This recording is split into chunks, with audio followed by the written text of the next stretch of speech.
Welcome to the Voices of Impact podcast, where we engage in spirited discourse on the world's most pressing issues with the goal to discover and implement solutions.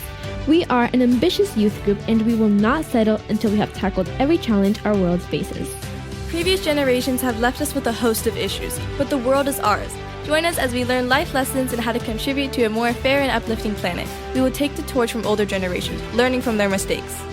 We will glean wisdom from the experiences of adults who tried to prevent us from ending up with the issues that we face today, as well as the experiences of adults who, to this day, stand alongside us, fighting the southward progression of many spiraling dilemmas. Tune in weekly as we approach these many quadrants through the lens of the United Nations 17 Sustainable Development Goals, or SDGs, for the planet. Voices of Impact is brought to you by the University of San Diego's Jacobs Institute for Innovation in Education, PPC Profit Pros, and SchoolCAST, a Cloudcast Media program to empower the voices of young students around the world.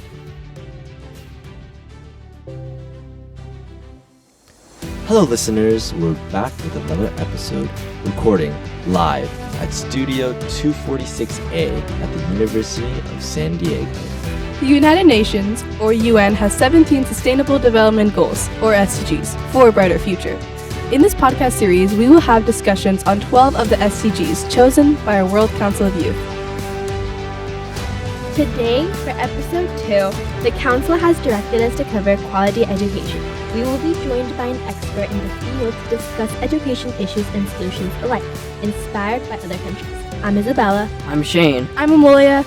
I'm Kenneth, and this is Voices of Impact. I'm so excited to be back since our episode on good health and well-being. I'm so excited to be back. That episode was amazing. It was such a fun time while we recorded it, and we made an impact by publicly discussing the leading health and well-being issues in the world today, highlighting global initiatives with potential to remedy these conundrums. Be sure to give it a listen. And to discuss quality education today, we are joined by Dr. Perla Myers. From humble beginnings skating through Mexico City between sessions of entrepreneurship with her parents comes a professor of mathematics and director of the Jacobs Institute for Innovation and Education. Dr. Perla Myers began her career at the University of Houston and joined the University of San Diego 25 years ago. She advanced to a tenure track program position, initiated Family Math Night, collaborated on STEM projects with the Fleet Science Center and the Jacobs Institute. Her roles are Professor and Executive Director of the Jacobs Institute, promoting educational innovation and community engagement. She joins us today to discuss SDG number 4, quality education, which the UN defines as ensuring inclusive and equitable quality education and promoting lifelong learning opportunities for all. Dr. Myers, what do you think of when you consider quality education? I think quality education involves education for all. Everyone should have the opportunity to get the best education they can. It should be experiential, exciting, fun, engaging, and it should bring the intelligence, creativity, culture, and all the assets that each person brings. You talked a lot about diversity in education. There's certainly a lot of that across the world. The UN actually tried to condense that to a few key concerns. Amulya, would you like to tell us about them? Yeah, so we have condensed the UN's current global commentary on SDG 4, which for quality education, to 3 key concerns. Okay, let's say them. So the first one is teacher quality and training. Secondly, we have educational access and inclusion. Thirdly, we have infrastructure and learning environments. So, let's start from the top. Ms. Myers, the first one, teacher quality and training. The quality of education depends on the quality of teaching, but many regions face a shortage of qualified teachers. Progress has been present, but unsatisfactory. It certainly has been unsatisfactory, Isabella. For example, in sub-Saharan Africa, qualified teachers have been rising in numerosity, but are still below the UN's 2030 targets. Dr. Myers, you have had experience both teaching future teachers and learning to be one, so I'm interested to ask you, how have you gone about teaching others to become teachers, and how should teachers learn to deliver quality education? That's an awesome question. There is so much that goes into it. I think number one is teachers are so invested in their students. They will do anything to be the best they can be, to teach somebody in the best way possible. So creating opportunities for them to engage in learning how to be the best teachers they can. So experiential education. You're talking about access in places that are far away. We just started a collaboration with Room to Read. Room to Read is an amazing organization that teaches students about literacy. And one of the things we're exploring is they are exploring, and we're working with them in collaboration to infuse AI to see how to best train teachers in faraway places using the new technology. So that might be one way to get quality teacher education, by training teachers using AI. So, yes. It's very interesting. How can we preserve the human touch in teaching while relying more heavily on this new technology like generative AI? That's a very good question. I think we do not throw away the whole experiential education and the human component. I think we just use the AI to get us farther, right? So we still should have opportunities for experiential education for teachers to engage with students in a physical way. Yes. So I love how you talked about just using AI, and I've seen that it's really helped with just cutting down on manpower and AI. It's so much smarter on doing basic tasks. So it allows us to do things that we previously couldn't have done just because of time constraints. So I really wanted to ask about maybe specifically how do these AI models help teachers in these rural situations? We are in the process, or Room to Read is in the process of creating the actual relationships with the teachers and the AI, and so we will get to that. But I'm imagining that if you have several teachers in one area teaching, and you need to provide the professional development needed for them to enhance their skills, and there aren't enough educators who have the skills to teach them, then the AI will assist in reaching farther places to make that possible. Yes, and then I really love how you talked about that as well, because I feel in teaching, I'm a student, so I don't know too much about teaching, but I would say that not only is there teaching skills, but there's also soft skills as well. I have this math teacher at my school, and if you were to just look at him on like the outside, come in on a random day, you would think he's one of the most laziest teachers. But for me, I feel I've learned a lot from him because he's just good at his job, and he really makes students connected. Like, I would go into the classroom and I'll be actually excited to learn about math. Like, math is, I have a bit of a struggle in math, but I really love how he kind of just interacts with every student, and say if there's like a senior about to like sleep, he's just like, hey, what's up? What's going on? And I really love how he's able to connect with them. So if for the teachers that are actually listening to this podcast, do you have any like encouraging words that will kind of help them develop those personal soft skills? Yeah, I agree with you. That is so important. I feel like, especially in math that you brought up, a lot of us are scared of it. There's a lot of mathematics anxiety, much more mathematics anxiety than there should be, because mathematics is a beautiful, amazing area that people should love. It's beautiful. And I think that creating warm comfortable, authentic environments where people can come in as themselves, engage with their interests. So be interested in what they're learning. I'm thinking of all of you.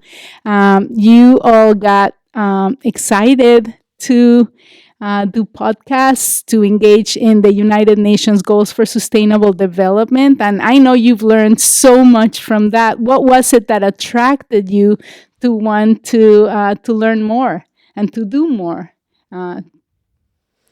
Well, thank you for the question. I think it was mainly the way that the UN was unifying these different perspectives so that we can actually come up with some sort of roadmap, even though there's so much difference across the world in what we feel is needed. So it's that focus that we felt compelled by. I know personally I did, and I wanted to focus a podcast on studying it and sharing what I learned. Yes, and then for me, we'll just go around the table here. But for me, let me just explain a little bit from where I'm from. I am a junior turning into senior, so I feel those time constraints of filling out things to do for college, and I actually like how college sets that law, or not that law, but just that invisible deadline where you have to get something done by this time. And I think there's a law. I think it's Parkinson's law, if I'm correct, where it says that you complete the tasks that you have according to how much time you allocate to it.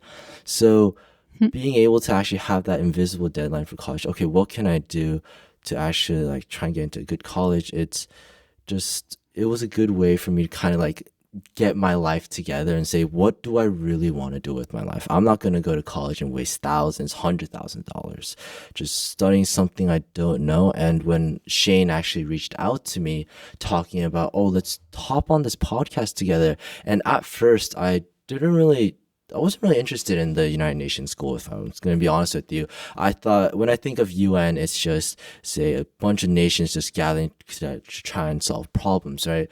But when I saw that they had some things that I care about where I actually care about helping those that are less fortunate than me, just doing whatever I can to kind of leave my thumbprint on the earth before I go. Beautiful. For me personally, I think that the main thing that brought me here to share this with everyone was like the common interests. Like everyone, like they said, I think everyone just wants to make the world a better place and just have a huge impact in places where they can.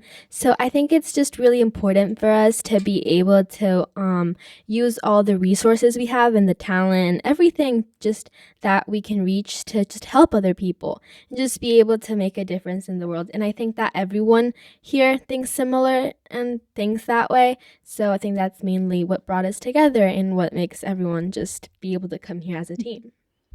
So for me, I came here because of Isabella, and Isabella was talking all about this podcast and how excited she was to be on the show. And she was talking about, oh, you could come and you could see what was happening in the show. And she was inviting me to a meeting. And that's how I was here. And I saw this podcast and I learned what the UN was. Before, I honestly had no idea what it was. But then after I found out, and when I did, I was really excited to like, oh, maybe I could join. So I asked Isabella, she bring me here, and here I am. And I really loved like the idea of just having like all these world issues that we could talk about and different problems that are happening in the world, and we could research them and talk about them and maybe even like influence like people to like start taking action on these issues that are happening. Lovely. These are amazing, and I think all students have this sort of a desire to make the world a better place. And I feel that if we engage their interests and give them agency, then they will find ways to educate themselves, or will be more open to being educated to make that happen, right? Well, I also think that we're doing this not only just to make an impact, but maybe to inspire other kids as well and many other people to just follow their dreams and just show them that if they really like work hard for it, they can just try and do it themselves, and maybe they can make an impact, because you never know who's listening. So you don't know whose lives you're going to impact or what difference you're going to make. very we're very trying to inspire and take action on all these things. So On the note of engaging students in education, there's a topic that we've been learning a lot about, which is socio-emotional learning, SEL. It is kind of what you said, drawing attention to the beauties of subjects like mathematics by connecting with students emotionally. An example of SEL is the morning circle, where students sit in a circle and the teacher asks something like, "How are you feeling today?" Each student, they take a turn to answer. This sort of helps everyone understand each other's feelings, bringing a sense of community almost to the classroom. So I'm wondering, have you observed the principles of SEL contributing to improve the quality of teaching? Absolutely. I think that you have to feel comfortable in the place where you're learning.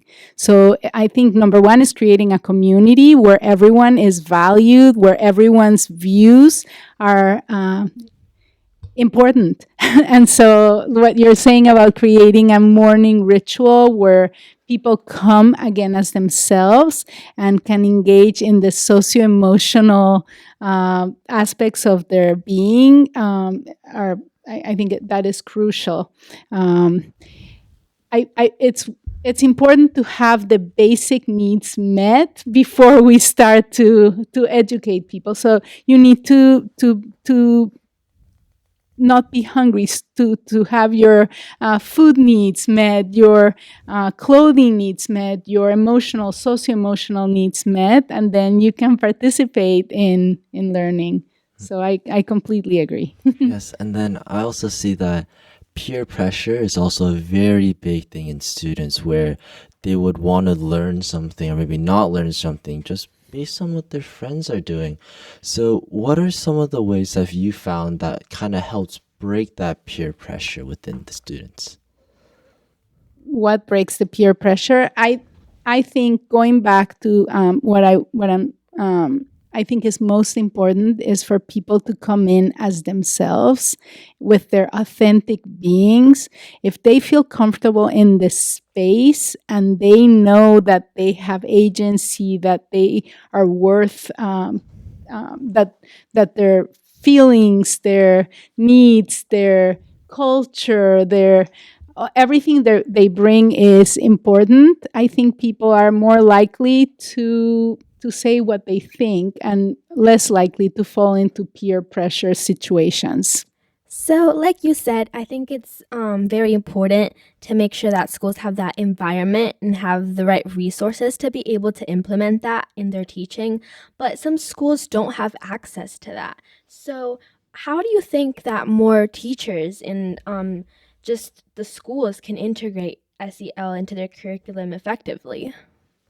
Well, I think we can learn from schools that are doing a wonderful job with it. We have a school here in San Diego, the Monarch School, which is an amazing school for unhoused children. And the Jacobs Institute has been collaborating with the Monarch School to evaluate the socio-emotional curriculum. And they are able to say, because of that, that unhoused children are stronger than people think. And they are spreading the information so other schools can engage in that. Something I feel that will make it even easier is if we make, I think, the teaching profession in general a higher, be a more important profession as far as respect and compensation within our country. There are countries like Singapore, for example, where becoming a teacher is like the highest profession that people strive to become teachers before anything else. The $2 bill, for example, which is the most used bill in Singapore, has education on it. So I feel like bringing education to the forefront and compensating teachers like we compensate the highest paid professions will allow for a better investment of people in the teaching profession and in their own teaching. Yep, and then I also completely agree that I also think that teachers aren't compensated properly. Of course, I don't know their salaries, but I was actually talking to my 10th grade English teacher like a year back, and we actually brought up the idea of, should I become a teacher? We brought up the idea to him, and he was like, maybe 15, 20 years ago, but now with the issues of teacher cuts, along with just like the pay not rising as much as inflation, those types of issues, he was telling me how it's not worth it to be a teacher. If you do become a teacher, you have to have at least another part-time job to live just here in San Diego. So, I have another question regarding educational access and inclusion, because there's a lot of talk about how we can improve the quality of teachers, but none of that matters if students from all walks of life don't have access to their teaching. As of 2024, in fact, the number of children of school-going age who do not attend school has risen to approximately 250 million globally, an increase of 6 million since 2021. So how can schools represent students of all backgrounds to continue to increase school attendance?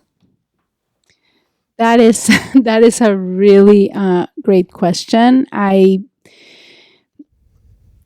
mean, what I had said before is really getting teacher education to the to the different corners of the world through maybe through technology. So that was one way. I feel like maybe there is the possibility of engaging kids. There are many different ways to gain education. So one way could be to infuse learning experiences and learning opportunities in their everyday tasks. So, for example, when going to the market, picking up an orange and trying to decide how much does that weigh, or I mean things that are in the everyday life, and it's a really good question, right? There's an organization, Umbrella Initiatives, that was going out, for example, to Peru, to the most remote places in Peru, and bringing groups of volunteers to engage with children throughout their summer. And so they would bring about 100 students for about 1 week. And I know they continue to do that with reading. And so I think we could start with groups of volunteers who go to those remote places to engage teachers in learning, so that they can support the students in those areas. I also believe that the family members can really contribute to that. We have, when people have access, say, to the internet, there is so much that can be gained from internet resources. And so, for example, at the Jacobs Institute, we have a program called Pactful that engages kids in the design process, like you did at the Impactful Teen Innovation Sandbox. There's an annual contest where students can engage in the design process and submit their pitch based on the United Nations Goals for Sustainable Development. I think one way is in getting students, teachers, families excited about learning and giving them that access. Yeah. So one of the things that you said that you wanted to make exciting about learning was that you wanted to am I understanding that you wanted to make the world their classroom and not just the actual classroom building? So is that what you're saying? Yes, that is what I'm saying. So there is so much we learn that is not happening within the classroom. And so really taking those opportunities and taking them further. So what you're doing right now is not classroom learning in any way. What have you all learned from the whole process of going from this really wonderful idea you had of creating a podcast to now having your very own podcast what have you learned, and that was not something you might have learned in school, that is really going to engage you and nurture you for the future. True. I think that maybe I can speak for everyone in this room, in the team, is that it helps everyone just like build a connection, just to know that they're always like there for you, and just they can help you along the way, they have your back. I think that at schools they don't really do that, because of course you just go to the classes, classes change, the students change, everything is just like quickly and it goes throughout the day. But I think here we just have like a special connection, and that makes it easier to just be able to discuss with everyone, ask for help. I think if every like classroom and just every school had that connection with all of their students, it might be better to help make a better environment for the students and the teachers. And then, so I really love how you just questioning about how we're learning outside of the classroom as well. I think one of my most smartest friends is he barely studies. I'm gonna be honest with you, but he's somehow getting these excellent grades. And I actually asked him about it, and what he's doing outside of the classroom, it's not what a normal kid would do. He's actually going on debate tournaments. He's writing long list debates, counter arguments, everything like that. It's not something a typical high schooler would do, and it's really just taking advantage of what everyone in the world is trying to give you with these access for education. And I kind of wanted to ask about more formal education, since I'm in the process of applying for colleges now. And what would you say about, is college still worth it to this day? Because there's there's a bigger shift to a more privatized education with, say, courses, or you can spend, say, $1,000 and talk to, say, one of the top professions in like a certain like industry.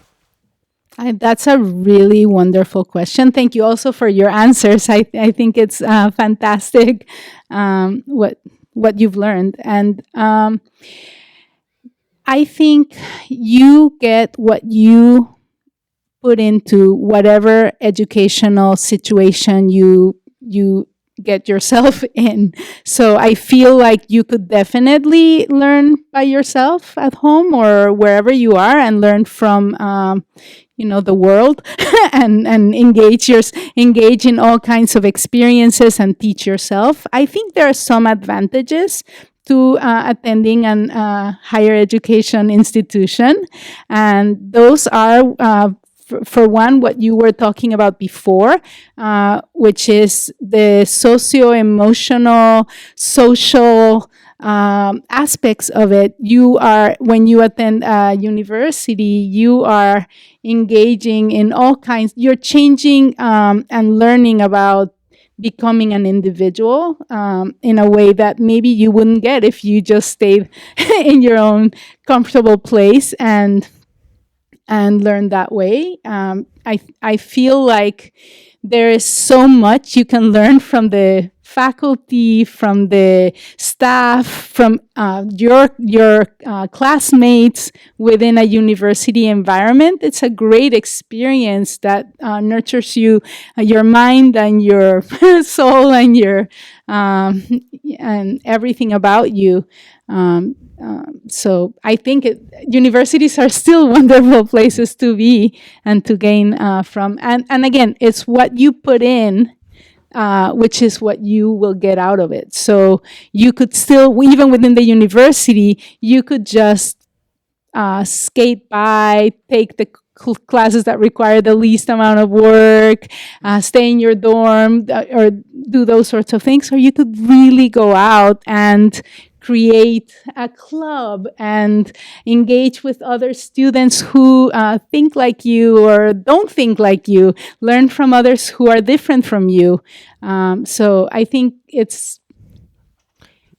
you can get an amazing education whichever way you want. You just have to create that for yourself, or go to a place that already does that, right? Like a university. Yeah. And then, So so I would love to go to a university, and that's actually my plan as of right now. But the biggest issue I think for a lot of people is the cost. The cost itself of actually going to university. And I know there's a bunch of amazing scholarships out there, but to my knowledge, most people, they do get the scholarships, but they do end up still carrying that student debt after their years of college. And especially with the biggest jobs right now, say CS, the job market is very bad. So most students aren't actually able to get the jobs fast enough to pay off their debts. And say I want to go more into like sales, marketing, maybe investment banking, that type of stuff. And some of those roles are actually more commission based. And I'm going to be honest with you, first year in, I'm not going to be that good, not going to be getting that commission. So that's actually one of my biggest worries. And I just wanted to hear your thoughts on the rising cost of tuition. Yeah, tuition is going up and up and up, and I think it's something to research very carefully, right? So what does it mean to go to the different types of universities? What are the different scholarships that you can get at different universities? I would not discount, for example, a certain university because of its cost, because you need to know what the whole package and what is it going to look like for me to go there? What am I going to gain from there? And so it's hard to say. The higher cost university is going to have you end up with a higher debt. So I think it's different from university to university, and it's good to really know what you're getting yourself into. Yep. Yeah, it's a good. I like how you mentioned that it doesn't always just depend on the cost of the school, but what they provide. And I think it's really important because the time you invest is really important into what you do. So like if you like grow crops, then the time and the effort you put into growing the crops is what then you get to like eat and just like enjoy. So our third and final topic is infrastructure and learning environments. Many schools worldwide lack essential infrastructures such as electricity, clean water, and proper sanitation, which affects their learning conditions. For example, 20% of primary schools in parts of Asia lack functional single-sex bathrooms, impacting girls' attendance. This is obviously a complex problem, but the result of infrastructure depicts on education span in many countries, and it's clearly an important issue. So do you have any thoughts on what to do about this and what we could change and maybe help to improve it? Awesome question. Infrastructure is super important, actually, not only within other countries, but even within our own country and our own city. So, for example, we have students who are neurodiverse, and so they have different needs. And so infrastructure, even within our own city, is crucial because the sound, the look of the space, the colors, the smells, what you see can really affect how certain students will be able to learn, right? So students with different needs even need to have, even within our own country, within our own city, they need to have the spaces be conducive to their learning.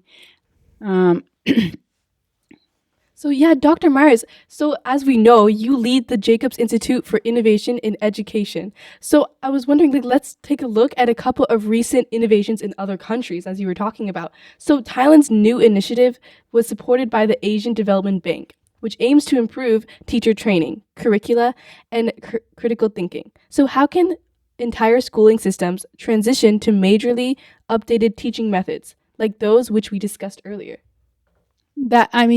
We do it within our city. For example, we have the high-tech high schools, which we've been talking about engaging in learning through other means. And so, for example, they focus on project-based learning. And so one way is to begin by creating projects, for example. So starting small with one project. So San Diego Unified School District has a project-based learning center, or I guess department, that is starting to infuse project-based learning into some of the schools. So I would say, to answer your question, starting small. Like, what are some small little changes that we can do to engage students in learning based on their interests and their goals and what they bring from their homes? What would you all? What do you think? What would you change if you could in your own school? Yeah, for me, I would change like maybe more interactive with the teachers, as you were talking about, of how maybe like with more conversation than just like, getting straight to the topic and just learning this topic and that's all you're here for. Like, I feel like if they had more of a connection with the students, it would make so much more, I guess, more connection with the learning as well. And it would make it more fun to like see your teachers and say hi, like kind of like a friend, That's how I would change it. For me, because I go to the same school as Amulya, I would probably change, just to have a more of a connection with the teacher. But I don't really think that was much of a problem for me, because for me, actually, in math class, which was my favorite subject, every day on the whiteboard, I would just write like long, super nice messages for everyone every single morning for like an entire month. So I had that connection with the teacher, I guess, and I just tried to just cheer up everyone's day. So I think that maybe if more schools implemented that and just did that just voluntarily, I think it would have a big impact on all the students. So for me, I think the biggest issue that I see is just treating the students to their own needs. Like, everyone has their own needs. Like, I myself might need something else from another kid, and there are different levels of classes as well. And what I would wish is that some students come to school to maybe escape their home situation, or maybe it's like a safe haven for them. Some kids just escape school because it brings them too much stress. So I think if there's a better way to somehow raise school spirit without trying to make it feel forced, I think was one of the biggest changes that I would make to my school. For myself, I think that we should start with projects or larger concepts and then work and kind of look into the underlying foundational details that kind of support those larger concepts. So, for example, fractals in mathematics, and then once you look at them, they're beautiful and you want to learn more, and then you can learn more about the math that underlies that. Also, project-based learning in the more physical sense, where perhaps you engineer some sort of physical robot in order to learn about electricity and magnetism and other topics in physics that underlie that. So I completely agree. So if you start with something that interests you and you engage in that because it interests you, it engages your mind and piques your interest. I think we all as humans want to learn. I mean, we are curious. Like, a little kid is always asking why, right? And so I feel like we all have that innate, it's for sure, we all have that innate curiosity, and is what you're saying, Shane. If you want to learn more, then you will do it, right? I think you're open for it. Yeah, I think everyone is just naturally curious. And I think it was interesting what Shane brought up. So, Shane, I have a question for you. What's so beautiful about a fractal? Oh, I'm not an expert there yet, because this is what I want to change about my schooling system. How I think we can actually learn higher level math if we get into the topics that interest us, and then we'll be compelled to learn beyond what we're traditionally learning in schools. Believe it or not, I've been in AIM 1 in ninth grade, sort of because of the shift from Montessori school. I feel like I didn't have as much of a background to prove my math abilities, so I've been taking an IM2 course over the summer so I can get into AIM 3 next year, so I'll kind of get to more advanced topics. But mathematics in general is beautiful, and I'm sure Dr. Myers would agree as someone who learns and teaches math. Yeah, mathematics is absolutely gorgeous. What's beautiful about fractals, there's so much that's beautiful about fractals, but for one, they have self-similarity. And so you can see the big object, and then if you zoom in into a smaller part of it, for example, you can see the same structure, and it is just a smaller version of it. So you can see different different versions, different sizes, different ways that you see the same structure, the same shape within the one fractal. And it is absolutely beautiful. And there are all kinds of things that you can explore about fractals. They're beautiful, like just they're artistic. You can see them. They are beautiful. And then there is the depth of the mathematics that you can explore. So, for example, you can explore its perimeter, and the perimeter of a fractal that maybe increases hugely while its area decreases. So you can really play with the mathematics within the fractals. Yeah, I totally love how you were mentioning that, and the way you were talking about math. I could really see your passion. You were just talking so well about it. Yeah, no, I completely agree. I saw a glow in your eyes, and I like to see that. I think that's ultimately something great about discussion. And here we're looking at world issues from different points of view, almost like looking at fractals at different scales and seeing similarities and kind of unifying factors. That's the passion, I think. That's the intention behind learning and education.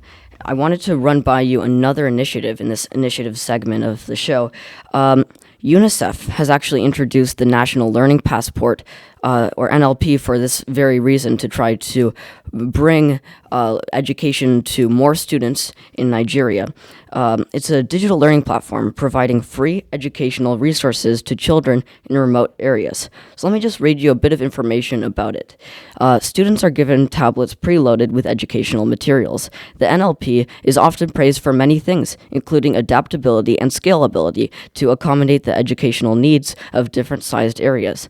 Its accessibility to people without internet by downloadability is also praised, and the program's resilience to teach even when schools shut down due to emergencies is another compelling factor. So, in your opinion, do you think that some parts of this could be rolled out in other areas of the world, including the U.S., where they perhaps haven't been considered? I absolutely, yes. I think as we were chatting about before, technology might be a really good way to expand learning opportunities without the need necessarily for all the human resources that are required. So I completely, I think that is a really great way to introduce resources to areas that do not currently have them.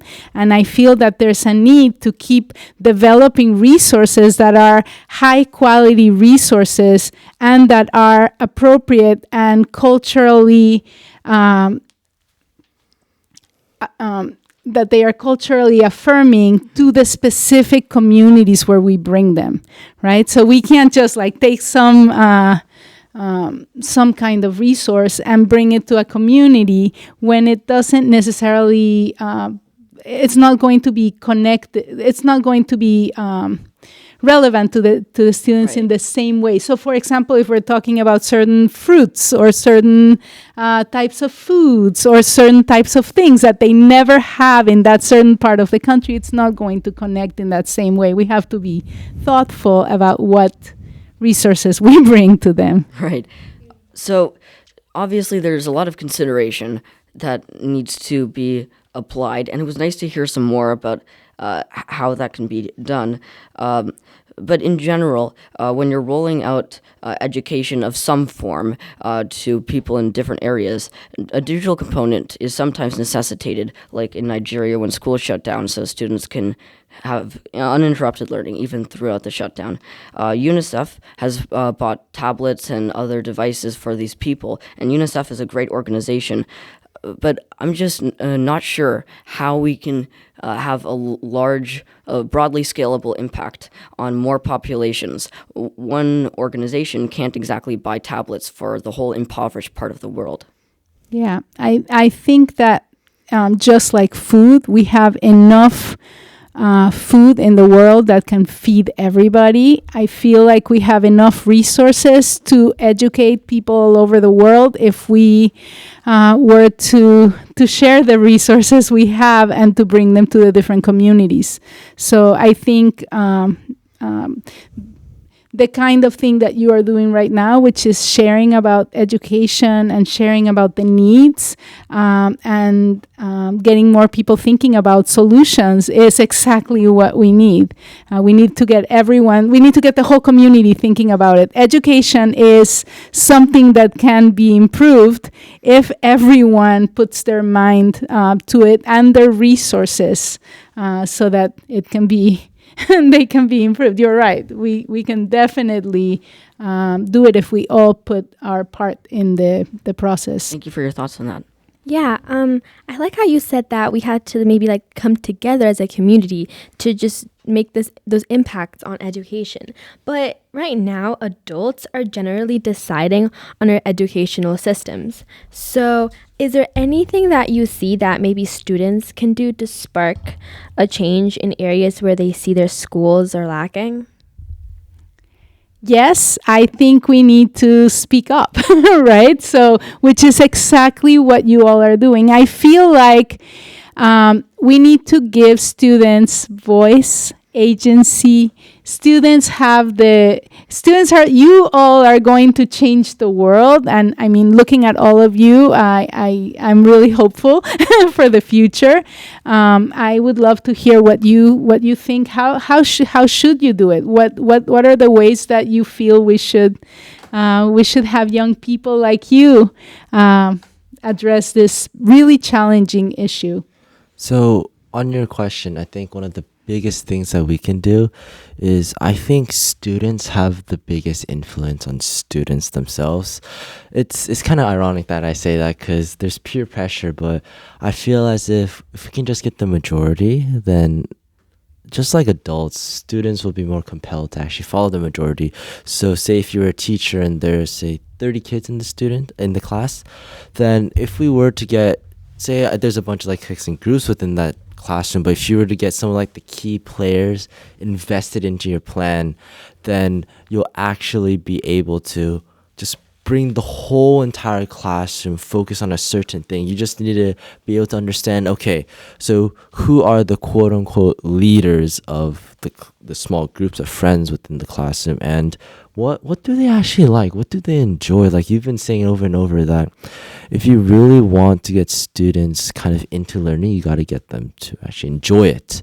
So a question that I had is, how can we actually measure, like what kind of metrics can we use to be able to track if, say, students are happy or maybe the education is actually working? We have standardized tests, but I feel they're still very lacking in kind of gauging a student's content with their classroom. That's a great question. I think you are right. I don't know. I don't know if we actually ask the students those questions or not. I think that's a really awesome point, and it goes back to my point that you all are the ones who have these amazing ideas to take us to the next place. I feel like asking those questions as part of all those standardized tests is a brilliant idea. What is it that you are learning? Are you engaged in your learning? What kinds of things would you like to learn? And to roll out new ideas like we've discussed today, I think they show a lot of promise, and there's always good intention behind these ideas. But I'm wondering, how can we actually gauge if they're effective? Once we say let the program, do what we've said it to do throughout like a couple years, what can we then do to actually see if it's working? Because I feel like a lot of institutions that were ill-founded are continuing to exist and plague a nation. That's that's a really great question. I believe that that's part of the process, is creating an evaluation component, an assessment component to see what was successful and what was not. I think it's kind of a tricky area to consider, because we do have those tests that sometimes there's criticism that teachers will teach to the test, or that it's assessment, and the assessments are sort of killing the learning in some way. So I feel like creating the opportunities to evaluate holistically, where you include the students in conversations, maybe have some focus groups, interviews, opportunities for more of what you were saying before, which is learning about what is working, not only what kinds of very specific questions students can answer, but what do they actually understand. I think one of the things that I really love to do in my classes was give oral examinations. And what I would find in these oral examinations was that when I asked the first question, a student may not actually trigger the understand, like what the student actually understands, until I could actually ask other questions. And many times, each time I did that, I was so surprised about how much understanding students actually have that they would not have been able to share with that first question. So I feel like there are ways to engage with the students, with the different systems, to get a better understanding of what somebody actually gets, and to assess what are the ways that we might be able to engage students from the beginning to get them excited about learning. Yeah, and then I love how you talked about that you tried different methods. And when I was younger, my math teachers, I would actually get points marked off because I didn't show my work. They would always say, rather than knowing the answer, it's better if you know how to do the actual math. And if I'm going to be honest with you, when I was little, I thought that was stupid. Like, why do I need to show my work what, like, 4 plus 7 is? Like, I carry the 1. I just know that it's 11. But they kept on emphasizing that you have to show your work. And I really didn't like that, because it caused me to, like, in this little box of where I actually had to do it this way or do it this way. And I feel like my mathematical abilities have actually gone down in a way where I actually doubt myself if I'm right, if I don't show my work anymore. So that's one of the regrets that I have about like younger math. Yeah, I totally agree. I think that it's a very important thing to not only just like show your work in math, but I think it's also very important to just change the methods that you use, because maybe just teachers might just teach their students in a specific way, just like they do with everyone. But maybe if they just looked at it differently, if they changed their perspective and used different methods to teach the exact same thing, maybe that would help students just improve their learning abilities. Well, Dr. Myers, there is so much more we could ask you about today, but we've arrived at my favorite part of the episode. Would you like to do the honors? Sure. So this is my favorite part. Okay, so right now, listeners at home, so we have a wand, okay? This is the magic wand of truth, okay? We're going to give it to you. Yes, and I love this. I love the one. Thank you. And what we're going to do is we call it the magic wand question, because we really want you to ask, say, if you were to have a magic wand that overpowered just anything, what would be the one big change? Not maybe just one, but what would be the change that you would make for just anyone to be able to have that education? Just what you think an idealized world would be for education itself. Cast your spell. Cast my spell. So I'm going to take the wand and I'm going to turn it 3 times. Thank That you. was like 5. Oh, okay, 5 times. And I would want a world where everyone first of all, has access to quality education, quality education that engages their mind, their soul, their body, their being in a way that they can come as they are, contribute their brilliance, contribute their culture, contribute their experiences. There is so much that people learn within their own homes that I would love a place where all that was valued, so that all those people who currently have in their minds, in their potential, the solutions to some of these really challenging problems in the world that we are dealing with, can actually become a reality. So they can be part of the innovation community, and everybody can contribute. So quality education that is nurturing and fun, delightful, and engaging for all. Yeah, and I know that we have listeners from all over the world. So I wanted to do a question in Spanish and have some suspense and then do it in English. So sé que eso es muy importante en el tema de educación, pero de ese cambio, ¿qué crees que sería lo que más afecta a los estudiantes? Porque pueda que todos tengan acceso a la educación y les va a afectar la vida y las decisiones que tomen, pero eso, ¿qué crees que es lo más importante? O sea, pueden tener el acceso a la educación, pero si no saben cómo utilizarla o no saben cómo coger esa información que les enseñan. Entonces, ¿qué crees que es la parte mayor, que es lo más importante que la educación les da a los estudiantes y a los niños?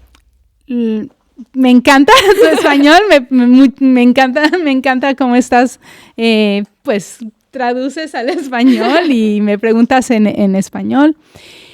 Yo creo que lo más importante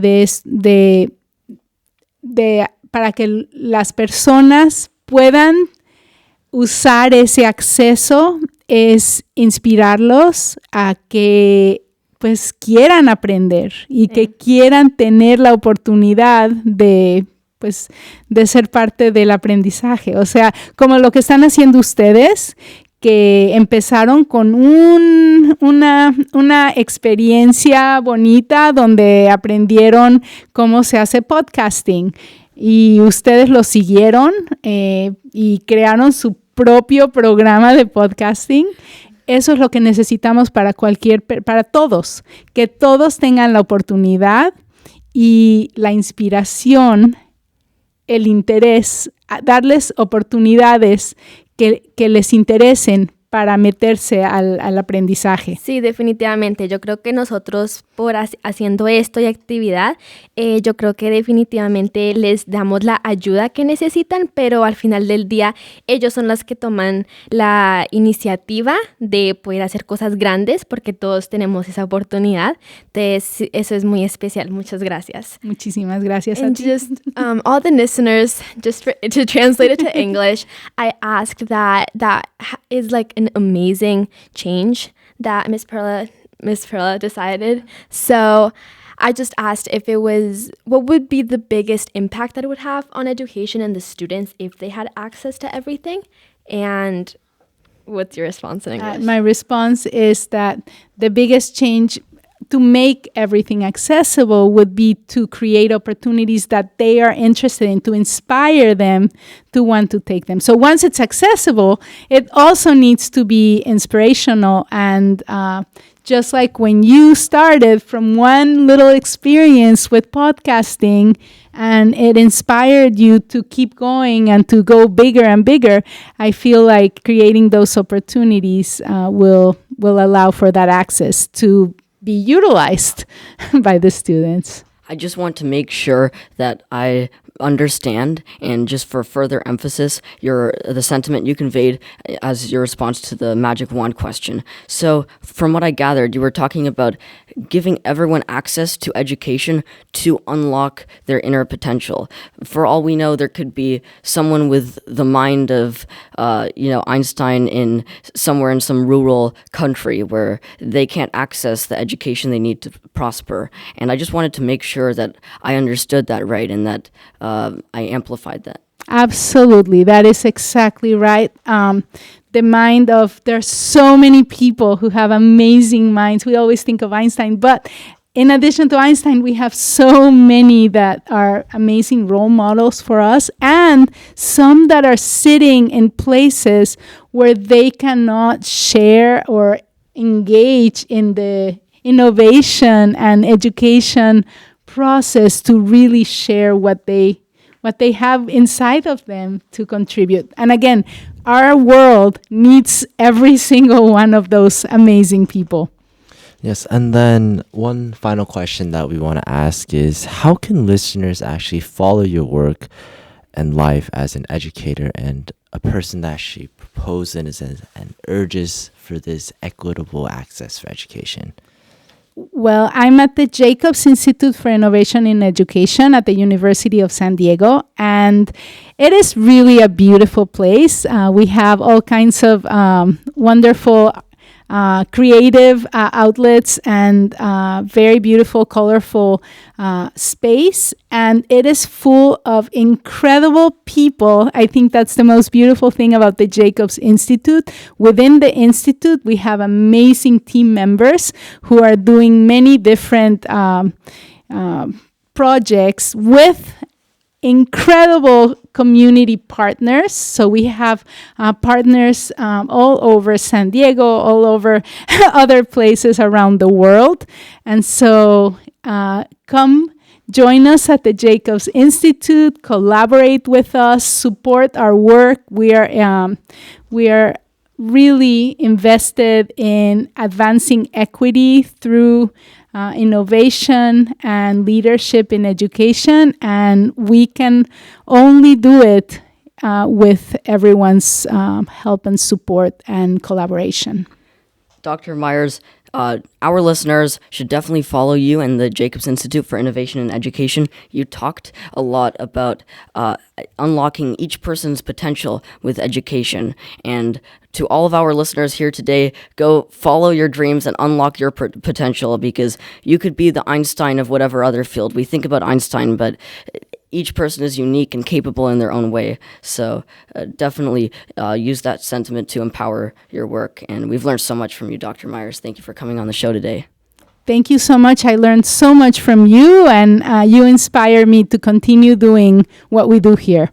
Thank you so much, Dr. Myers. And that was episode 2 of Voices of Impact. Thank you for tuning in. You can expect to hear spirited youth discourse on SDG 8, decent work and economic growth, in our next episode. We will be joined by Mr. Haney Hong, who is, amongst other positions, the CEO of the San Diego Taxpayers Association. There's a lot to look forward to as we dive headfirst into the United Nations Sustainable Development Goal number 8.